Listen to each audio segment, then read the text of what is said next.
Hello guys, अगर आपने video का टाइटल नहीं पढ़ा है तो आप बिल्कुल भी अंदाजा नहीं लगा सकते कि हम इन लेगो से क्या बनाने जा रहे हैं।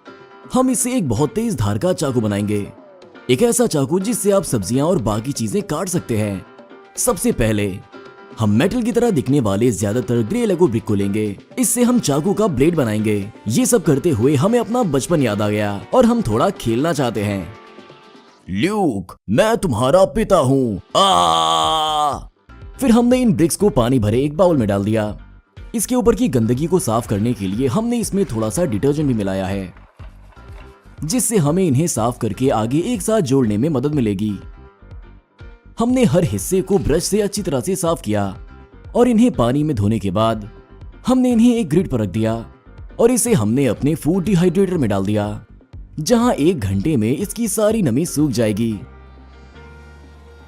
इसके बाद हमने ब्रिक्स को एक दूसरे से सटाकर इस तरह के कैन टमाटर वाले एक टिन में रख दिया। इनमें से कुछ को हमने छोटे टुकड़ों में काट दिया ताकि ये खाली जगह को भर दें। फिर हमने टिन को ओवन में रख दिया और टेम्परेचर को 480 डिग्री फ़ारेनहाइट पर सेट कर दिया। इस बीच एक फ्लैट सॉ का इस्तेमाल करके हमने लकड़ी का एक छोटा सा टुकड़ा काट लिया। आगे काम करने में इसकी जरूरत पड़ेगी। थोड़ा गर्म होने पर ब्रिक्स मुलायम तो हो गई, लेकिन पिघली नहीं और नीचे तक चली गई। लेकिन 1 घंटे के बाद इन्होंने हार मान ली और ये पिघल गई। अब हम टिन को काट कर इन्हें बाहर निकालेंगे। हाँ, एक तरफ से ये बहुत अच्छे से निकल आई, लेकिन इस तरह बीच में खाली जगह आगे चाकू बनाने में बिल्कुल काम नहीं करेगी। हमने दूसरे हिस्से को भी टिन से अलग कर लिया, लेगो के उभरे हुए टुकड़ों को हटा दिया और इस ब्लॉक को शिकंजे में कस दिया। अभी कारी का इस्तेमाल करके हमें इससे 2 बराबर मोटाई के टुकड़ों को काटना है। ये काफी मुश्किल है क्योंकि प्लास्टिक मेटल के मुकाबले में नरम होती है, लेकिन ये आरी के लिए बहुत ही मुश्किल और धीमा है। हमने हॉकी पक जैसे दिखने वाली इस चीज पर कटने के निशान के साथ इस दिलचस्प पैटर्न को पाने के साथ अपने काम को पूरा किया। हमें इसके दोनों किनारों को भी काटना पड़ेगा ताकि ये प्लास्टिक ब्लॉक्स इस ग्लास मोल्ड में फिट हो जाएं। हमने इसके खाली किनारों को लेगो के बड़े टुकड़ों से भर दिया और फिर हमने इसके ऊपर लेगो का बुरादा डाल दिया। इसके बाद हमने मोल्ड को ओवन में रख दिया और हम उम्मीद कर रहे हैं कि हमें एक ठोस मोल्डेड प्लेट मिलेगी जिसमें कोई बबल्स या खाली जगह नहीं होगी। 1 घंटे के बाद हमने ढक्कन हटाया और हे भगवान, कितनी बदबू आ रही है। ये पूरे घर में फैल गई है। हमने जल्दी से पार्चमेंट पेपर में लिपटा हुआ एक बोर्ड इसके ऊपर रख दिया और प्लास्टिक को दबाने के लिए इसके ऊपर एक भारी सा पत्थर रख दिया। फिर हमने इसे ओवन के बाहर निकाला और इसके ऊपर 20 पाउंड का वजन रख दिया। कैमरे के पीछे इसके सारे बबल्स बाहर निकालने के लिए हमने अपने शरीर का पूरा वजन भी इस पर डाल दिया। ठंडा होने के बाद ये कुछ इस तरह से दिख रहा है। किनारों के आसपास ब्रिक्स ज्यादा पिघले नहीं हैं, लेकिन बीच की तरफ ये बहुत अच्छे लग रहे हैं। पार्चमेंट पेपर की बदौलत बोर्ड बिना किसी दिक्कत से बाहर निकल आया और हमें वाकई एक चिकनी सतह नजर आ रही है। शानदार, ये बहुत ही खास पल है। इससे हमें पता चल गया कि हम लेगो चाकू बना सकते हैं या नहीं। दूसरी तरफ प्लास्टिक की सतह एक शीशे की तरह चमक रही है। कुकी, जरा देखो इसे।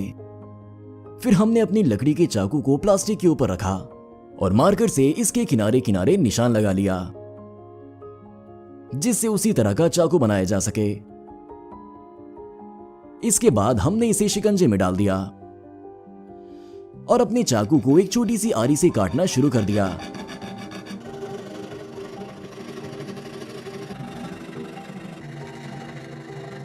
आधे घंटे के बाद हमारे पास कुछ इस तरह का टुकड़ा है। यह अभी से ही असली चाकू की तरह दिख रहा है, लेकिन अभी भी इसमें बहुत काम बाकी है। रेती से घिसकर इसके किनारों को चिकना करके इसका खुरदुरापन दूर करना जरूरी है, जो इसे काटने के बाद से बना हुआ है। जब हमारा हाथ थक गया तो हमने ड्रिलिंग मशीन के इस छोटे मिलिंग कटर का इस्तेमाल किया, लेकिन हमने प्लास्टिक डालते वक्त वर्कपीस की मोटाई का गलत अंदाजा लगाया था और ये काफी मोटा बन गया है, यहां तक कि कोका कोला की बोतल से बने इस चाकू से भी ज्यादा मोटा। इस गलत अंदाजे की वजह से हमें इस हिस्से को रेतने में लगभग आधा दिन लग गया। ये बहुत लंबा और मुश्किल है। कभी हम इसे रेती से घिसते तो कभी रेगमाल से।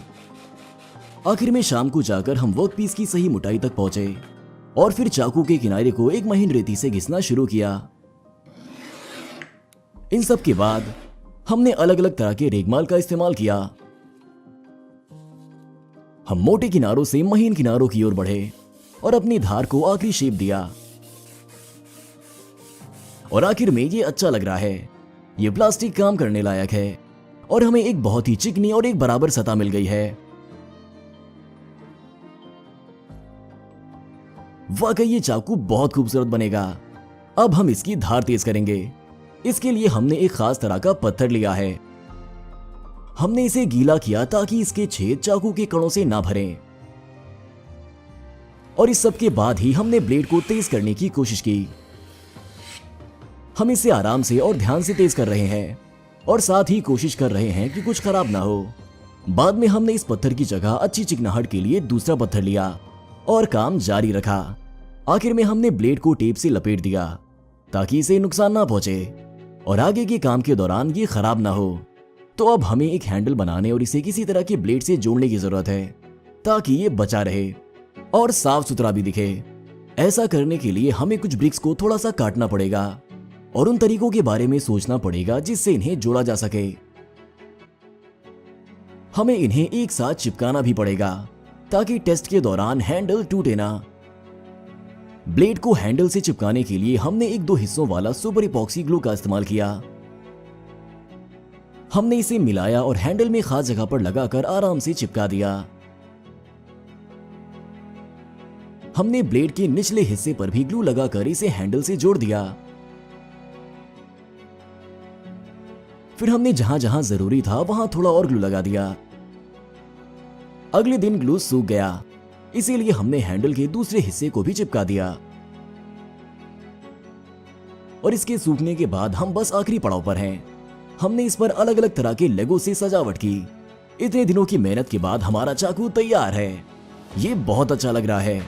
हम इतने डरे हुए थे कि कुछ गलत हो जाएगा और कुछ भी काम नहीं करेगा, लेकिन ये देखिए, ये दुनिया का सबसे खूबसूरत और शायद अकेला धारदार लेगो चाकू है।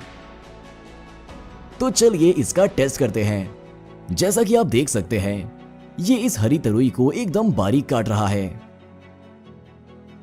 इस तरह की बालों वाली कीवी के बारे में क्या? बहुत आराम से, यहां तक कि ये इस मुलायम टमाटर को भी काट सकता है।